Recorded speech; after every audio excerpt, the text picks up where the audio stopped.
வணக்கம் நேர்களே, இது ஷர்மிளா டாக்கீஸ். நான் உங்கள் டாக்டர் ஷர்மிளா. சங்கிகளுக்கும் அறிவியலுக்கும் சம்பந்தமே கிடையாது அப்படிங்கறது நமக்கு நல்லாவே தெரியும். அண்ணாமலையில ஆரம்பிச்சு நரேந்திர மோடி வரைக்கும் பல பாஜக தலைவர்கள் பல தருணங்கள்ல அறிவியலுக்கு நேர் எதிரான பல விஷயங்களை சொல்லியிருக்கிறாங்க அப்படிங்கறத நம்ம பாக்குறோம். உதாரணத்துக்கு மோடி எடுத்துக்கிட்டீங்கன்னா 1980களிலேயே டிஜிட்டல் கேமரா வச்சு ஷூட் பண்ணேன்னு சொன்னதும், அதுக்கப்புறம் கிளைமேட் சேஞ்ச பத்தி கிளைமேட் சேஞ்ச் ஆகல, நாம தான் மாறிட்டு இருக்கோம் அப்படின்னு சொன்னதும், முதல்லயே உலகத்துல முதல் பிளாஸ்டிக் சர்ஜரி விநாயகருக்கு பண்ணியிருக்கிறாங்கன்னு சொன்னதும், அந்த காலத்திலேயே ஏர்கிராப்ட் எல்லாம் இருந்தது, புஷ்பக விமானம் இருந்ததுன்னு சொல்றதும், மகாபாரத காலத்திலேயே இன்டர்நெட் இருந்ததுன்னு சொல்றதுல இருந்தும், டைமண்டை விட சாணி மாட்டு சாணத்துக்கு வேல்யூ ஜாஸ்தின்னு சொன்னதும், இப்படி வரிசையா சொல்லிக்கிட்டே போகலாம். சரி, இந்த பிஜேபி தலைவர்கள், இந்த பொலிட்டீஷியன்ஸ் எல்லாம் இப்படி வாய்க்கு வந்ததை வளர்றாங்களே, இவங்களுக்கு எல்லாம் வெக்கமாவே இருக்காதா? உலகத்துல இருக்கக்கூடியவங்களை நம்ம பாக்கக்கூடியவங்களை நம்ம கேட்கக்கூடியவங்க நம்மள முட்டாள்னு நினைப்பாங்களே அப்படின்னு கொஞ்சம் கூடமே கூச்சமே இருக்காதா? எப்படி இப்படி தைரியமா இதெல்லாம் பேசுறாங்க அப்படின்னு யோசிச்சு பார்த்தா ஒரு விஷயம் நமக்கு தெளிவா புரிஞ்சுது. இவங்களுக்கு அதை பத்தி எல்லாம் கவலையே கிடையாது. ஒரு பாஜக தலைவர் சம்பித் பாத்ரா அப்படின்னு சொல்லிட்டு, நீங்க வட இந்திய ஊடகங்கள்லாம் பாத்தீங்கன்னா தொடர்ந்து பாஜகவுக்காக களமாடக்கூடிய ஒரு கட்டஞ்செடுத்த சங்கி அந்த ஆளு.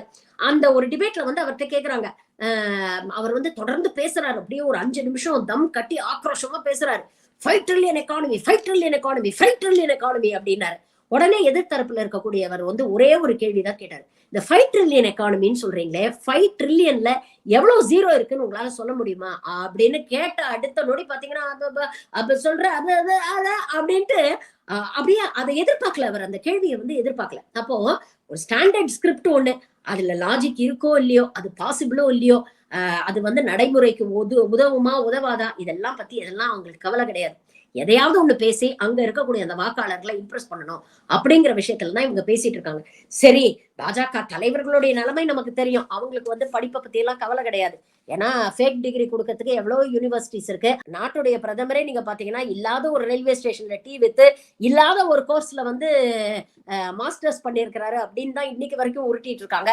பல பிஜேபி எம்எல்ஏக்கள் ஃபேக் டிகிரிஸ் கொடுத்திருக்காங்க அப்படிங்கிற சர்ச்சைகளை அப்பப்ப நம்ம பாக்குறோம். சோ அவங்களுக்கு படிப்புல பெருசா ஈடுபாடு இருக்கா இல்லையா அப்படிங்கிறது நமக்கு தெரியும்.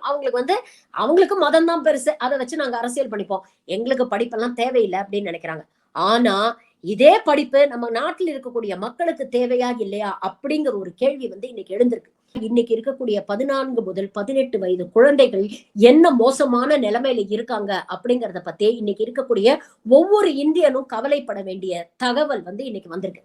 ஏசர் அப்படின்னு சொல்லிட்டு ஒரு ஸ்டடி, அதாவது annual status of education report, அதாவது ஒவ்வொரு வருடமும் அவங்க 6 ஆய்வுகள் நடத்தி இன்னைக்கு ஸ்கூல் எஜுகேஷன் அப்படிங்கிறது, பள்ளி கல்வி அப்படிங்கிறது இந்தியாவில் எந்த லெவல்ல இருக்கு, தரமான பள்ளி கல்வி இந்த குழந்தைகளுக்கு கிடைக்குதா, இது மூலமாக அவங்க நல்ல தேர்ச்சி பெற்று நல்ல ஒரு படித்த இளைஞர்களாக அவங்க வெளியில வராங்களா அப்படிங்கறத ஆய்வு செய்யக்கூடிய ஒரு இது.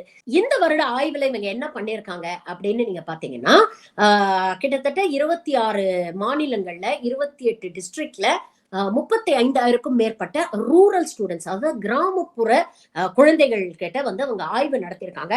சிம்பிளான கேள்விகள் கேட்டிருக்கிறாங்க. ரொம்ப கஷ்டமான ஆய்வெல்லாம் இல்ல, பேசிக் ஸ்கில்ஸ் சம்பந்தப்பட்ட கேள்விகளை இவங்க கேட்டிருக்கிறாங்க. இதுல இந்த ரிசல்ட், இந்த ரிப்போர்ட்டோட ரிசல்ட் பாத்தீங்கன்னா ரொம்ப ஷாக்கிங்கா இருக்கு. நல்ல விஷயம் என்னன்னு பாத்தீங்கன்னா, கோவிட் காலத்துக்கு அப்புறம் மீண்டும் நிறைய பேர் ஸ்கூலுக்கு வர ஆரம்பிச்சிருக்கிறாங்க. என்ரோல்மெண்ட் ரேஷியோ அதிகமாயிருக்கு, கிட்டத்தட்ட டபுள் ஆயிருக்கு அப்படிங்கிற ஒரு விஷயத்த சொல்றாங்க. இது நல்ல விஷயம் தான். நிறைய பிள்ளைங்களை பெற்றோர் ஸ்கூலுக்கு அனுப்புறாங்க, பள்ளிக்கு அனுப்புறாங்க, கல்வி முக்கியம்னு நினைச்சு பள்ளிக்கு அனுப்புறாங்க அப்படிங்கிறது நல்ல விஷயம் தான்.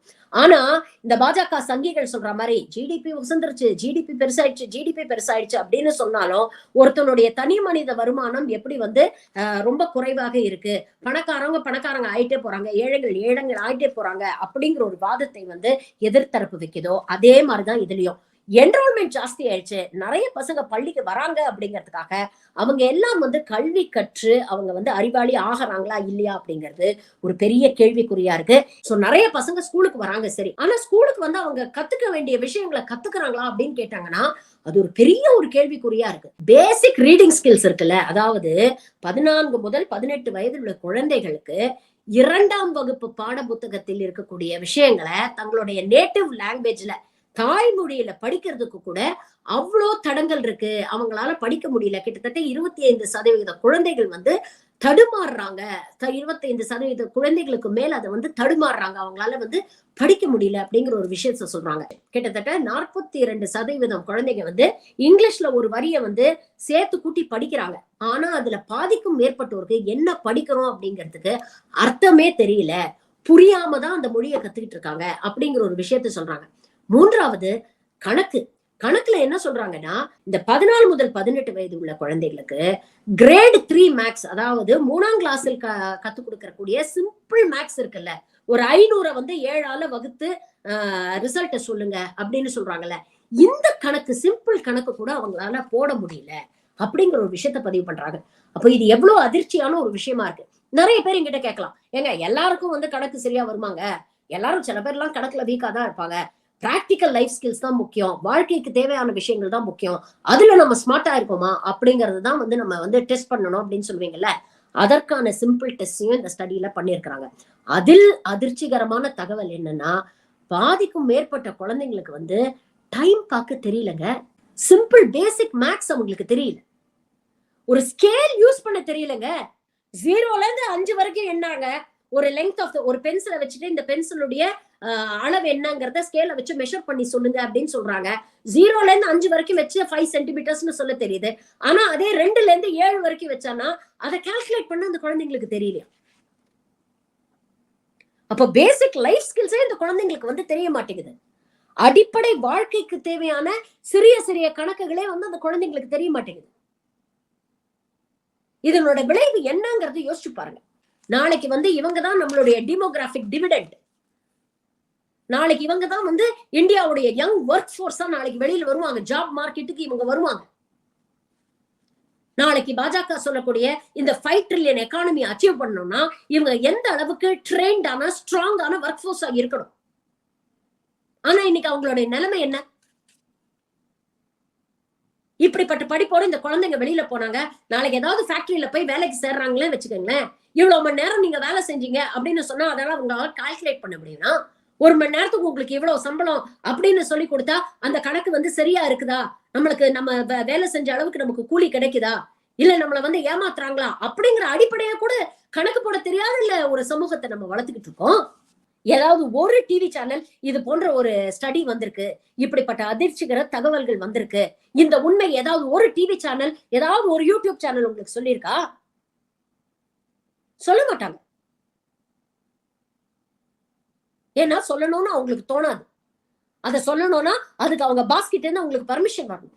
சரி, பாஜக அரசாங்கம் இதெல்லாம் வந்து எப்படி பார்க்கும் அப்படிங்கறது நமக்கு தெரியும். இத வந்து முதல்ல அக்செப்ட் பண்ணிக்க மாட்டாங்க, அலட்சியப்படுத்துவாங்க. அப்புறம் இந்த ஸ்டடியே சரியில்ல, இத வந்து சரியாவே இவங்க கண்டக்ட் பண்ணலன்னு சொல்லுவாங்க.